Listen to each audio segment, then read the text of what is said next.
Welcome back to Literature Genres. In this video, we shall learn a poem written by Caroline Duffy. The title of the poem is Death of a Teacher. In the poem, an remembrance of a student about an English teacher. So the student, after 30 years, ஒரு 30 வருஷத்துக்கு அப்புறம் தன்னுடைய English டீச்சரை நினைவுபடுத்துகிறாங்க. English டீச்சரை நினைவுபடுத்தும்போது என்ன மாதிரியான அந்த வகுப்பறைகளில் நடந்தக்கூடிய அந்த டீச்சிங் எக்ஸ்பீரியன்ஸ், லேர்னிங் எக்ஸ்பீரியன்ஸ்லாம் எப்படி ஆஃப்டர் 30 இயர்ஸ் அவங்க மனசில் எந்த அளவுக்கு ஒரு தாக்கத்தை ஏற்படுத்தியிருக்குங்கிறத இந்த போமில் கரோலைன் டஃபி ஒரு ஆட்டோபயோகிராஃபிக்கல் எலிமெண்ட்ஸாக இதை யூஸ் பண்ணியிருக்கிறாங்க. கரோலைன் டஃபி ஒரு பிரிட்டிஷ் பாய்ட் 1955 இவங்க கிளாஸ்கோங்கிற பிளேஸில் பிறந்துருக்காங்க. இந்த போம் 1984 2004 வரைக்கும் இருக்கக்கூடிய ஒரு நியூ செலக்டட் போம்ஸில் இதில் பப்ளிஷ் பண்ணியிருக்கிறாங்க. இந்த போமுடைய சப்ஜெக்ட் என்ன பார்த்தீங்கன்னா, in response to the death of Duffy's favourite childhood English teacher. When Duffy was ஒரு 60 வயசு 50 வயசு இருக்கிற அந்த சமயத்தில் she came to know that her favourite English teacher was died. அவங்களுடைய ஃபேவரட் இங்கிலீஷ் டீச்சர் இறந்துட்டாங்க அப்படிங்கிற நியூஸை கேள்விப்பட்டனோடனே since then she start to remember her school and class room experiences. இவங்களுடைய இங்கிலீஷ் டீச்சர் எப்படிலாம் அவங்க கிளாஸ் நடத்துவாங்க, அவங்க particularly when she was taking poetry classes, அந்த போம்ஸ் டீச் பண்ணும்போது எந்த அளவுக்கு இந்த டஃபிக்கு அப்போது டஃபி வாஸ் 13 இயர்ஸ் ஓல்டு, ஒரு 13 வயசு தான் இருக்குது. எந்த அளவுக்கு அந்த பொயட்ரி கிளாஸஸ் எல்லாம் ஒரு தாக்கத்தை ஏற்படுத்திருச்சுங்கிறத இந்த போமில் ரொம்ப விவிடாக நமக்கு டிஸ்கிரைப் பண்ணுறாங்க. This experience profoundly impacted the speaker who as a 13-year-old student fell in love with the sounds of poetry. She is not just fall in love with the English teacher, but she is mostly impacted by the teachings of poetry by the English teacher who was died. In the poem there are 6 stanzas இருக்குது. We'll be going through each stanza. In the first stanza Duffy இந்த போமுடைய first answer எழுதுகிறாங்க. The large trees once again rustle outside the window as if they are playing poker. Their leaves shuffle against each other like cards, drop onto the lawn and drift away on the wind. Yesterday you died. இந்த ஸ்டான்ஸில் போய்ட்டு தன்னுடைய வீட்டில் உட்கார்ந்துருக்குறாங்க. At the டைமில் she received the message that her favorite English teacher passed away. அந்த சமயத்தில் எழுதுகிறாங்க, the large trees once again rustled outside the window. So most probably she is sitting by the window. அந்த விண்டோவை பார்த்துக்கிட்டு she is looking through the window a large trees, number of trees பார்க்குறாங்க. அதெல்லாம் rustle outside the window, காற்று அடிக்கும்போது எப்படி அது அவ்வளோ பெரிய மரங்கள்லேருந்து இலைகள் ஒரு ரஸ்லிங் சவுண்டு கொடுக்குமோ, அதாவது காற்று அதிகம் வீசும்போது இலைகளுடைய சவுண்டு கேட்கும். அதெல்லாம் தே ஆர் பிளேயிங் பொக்கர், ஒரு பொக்கர் பிளேயிங் விளையாடுற மாதிரியான சவுண்டு இந்த இலைகள் ப்ரொடியூஸ் பண்ணும். The leaves shuffle against each other like cards. எப்படி சவுண்டு வரும்னா, when each leaves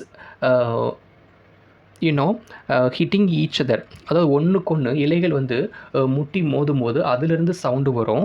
like cards, ஒரு கார்டு 2 கார்டுகளை விளையாடும் போது அதில் 2 கார்டுமே டச் ஆகும்போது வரக்கூடிய சவுண்டு மாதிரி அந்த மரங்களில் இருக்கக்கூடிய இலைகள் ஒன்றுக்கொன்று உரசும் போது வரக்கூடிய சவுண்டை பற்றி இவர் பேசுகிறாரு. Drop on to the lawn later on, அந்த இலைகள் ஒரு பியூட்டிஃபுல் சவுண்டை உருவாக்கி கொண்ட அந்த இலைகள் ஒரு நாள் திடீர்னு லான் மேலே விழுந்துடும். லான்னா புல்தரை, அந்த புல்தரை மேலே விழுந்துடும்.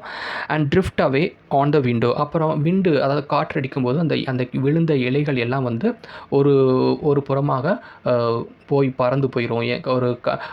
ரொம்ப தூரத்துக்கு கொண்ட காற்று கொண்டு போயிடும். Yesterday you Tide.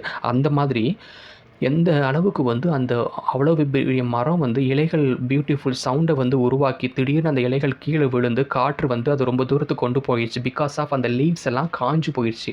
எப்போ லீவ்ஸ் எல்லாம் காஞ்சு போயிடும்னா, when the leaves are dead. So leaves are dead and was carried by the wind to a distant place. So இலைகள் இறந்து போயிடுச்சு, அதனால் கீழே விழுந்து காற்றை கொண்டு போயிடுச்சு. அந்த மாதிரி இன்றைக்கி டீச்சர் வந்து இறந்துட்டாங்க. அவங்க அவ்வளோ அழகாக போய்ட்ரி நடத்துவாங்க. அவங்களோட லாங்குவேஜ் அவங்க இந்த வே she is reading the poems அதெல்லாம் வந்து எங்கள் மனசில் இருக்குது. பட் திடீர்னு இன்றைக்கி அந்த டீச்சர் இங்கே இல்லை அப்படின்னு இந்த ஃபர்ஸ்ட் ஸ்டான்ஸால சொல்கிறாங்க. அண்ட் நவ் ஹியர் கரோலைன் டஃபி வந்து comparing the teacher to a large tree. அந்த லார்ஜ் ட்ரீ எந்த அளவுக்கு ஒரு சவுண்டு கொடுக்குமோ அந்த மாதிரி அந்த டீச்சர் வந்து இந்த போமை வந்து டீச் பண்ணும்போது அவங்களுடைய way of pronunciation, the way of reading the stanzas of the poem, அது வந்து comparing to the rustling sound of trees அப்படிங்கிறத சொல்கிறாங்க. எந்த அளவுக்கு வந்து ட்ரீ வந்து காஞ்சி கீழே விழுந்து இறக்குமோ அந்த மாதிரி இன்றைக்கி அந்த டீச்சர் வந்து இறந்துட்டாங்க அப்படின்னு ஃபர்ஸ்ட் ஸ்டான்ஸால் சொல்கிறாங்க. Yesterday you died. And when I heard the exact hour that you passed, which was the same time of day that school used to end, I shut my eyes and I remembered sitting in your English class 3 decades ago. நான் வந்து நீங்கள் இறந்துட்டீங்க அப்படிங்கிறத மெசேஜை வந்து நான் receive பண்ண அந்த நேரமும் ஸ்கூல் முடிகிற நேரமும் ஒன்று தான். பிகாஸ் நீங்கள் இறந்துட்டீங்க அப்படின்னா ஸ்கூல் ஆல்சோ அந்த கிளாஸ் இஸ் ஓவர். இனிமேல் உங்களை மாதிரின டீச்சரை நான் பார்க்க முடியாது. உங்களை மாதிரி டீச் பண்ணுறக்கூடிய அந்த கிளாஸ் வந்து இனிமேல் என்னால் அட்டன் பண்ண முடியாது. So school is also over அப்படின்னு சொல்கிறாரு.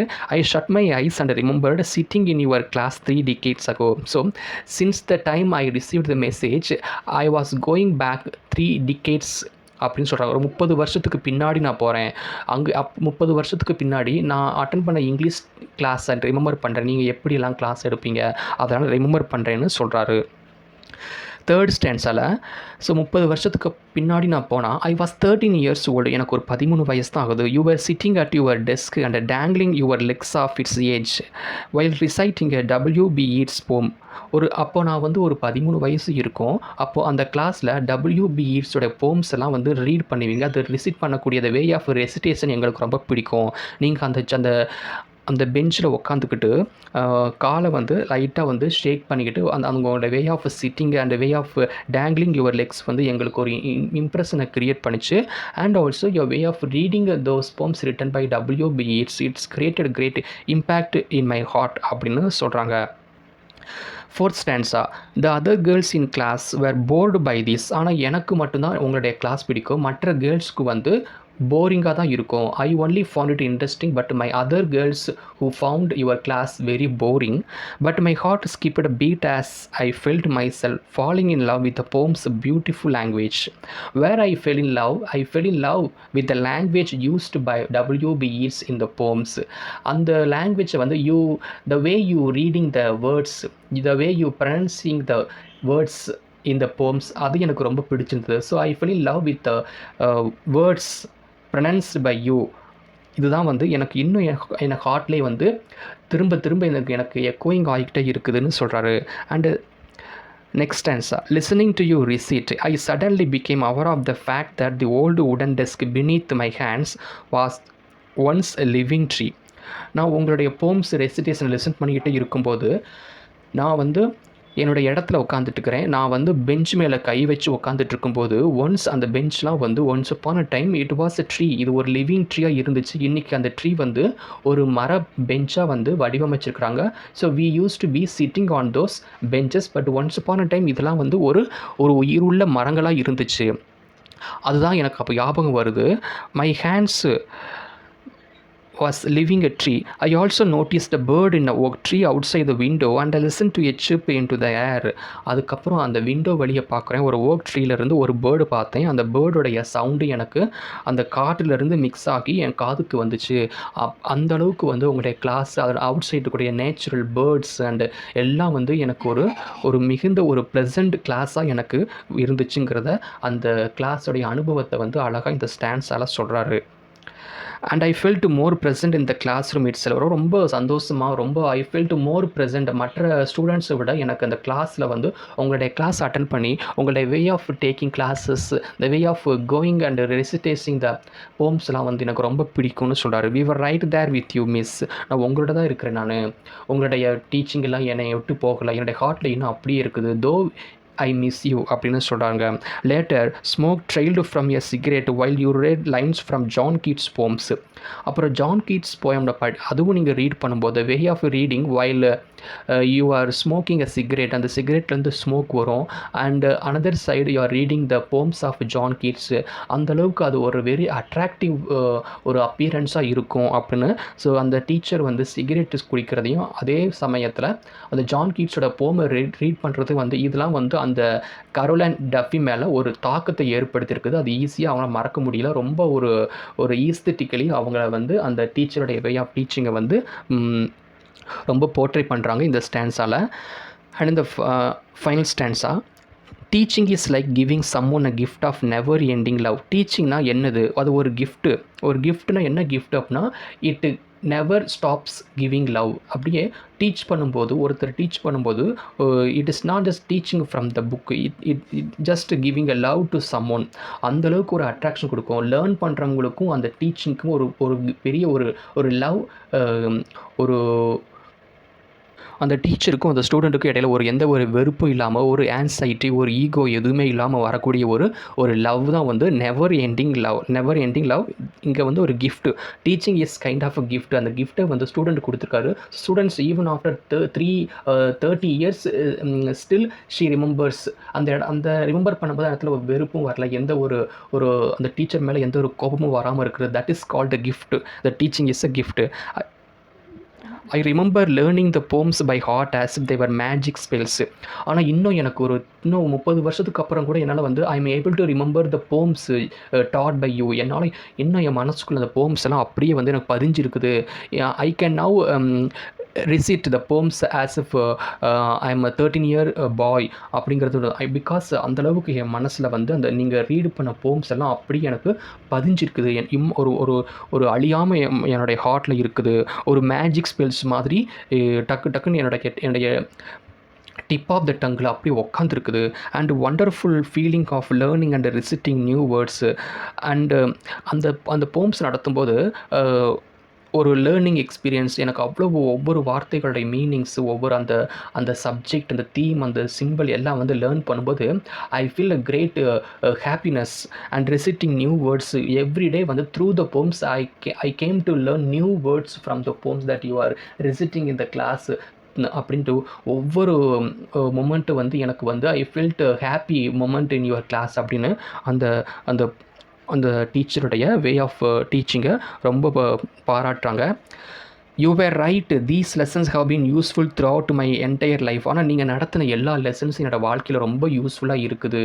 So all the lessons have been useful to me. என்னோடய என்டையர் லைஃப்க்கு என்னால் மறக்கவே முடியாது. என் லைஃப் இப்போ ரொம்ப சந்தோஷமாக இருக்கேன் because of your lessons that you are taught. beneath the rustling trees outside my window. நான் விண்டோ பக்கத்தில் உட்காந்துக்கிட்டு அதுக்கு பக்கத்தில் இருக்கிற மரங்களுடைய சவுண்டை நான் கேட்டுக்கிட்டு இருக்கிறேன். இந்த evening light Tims as it warms it shines on to an open book.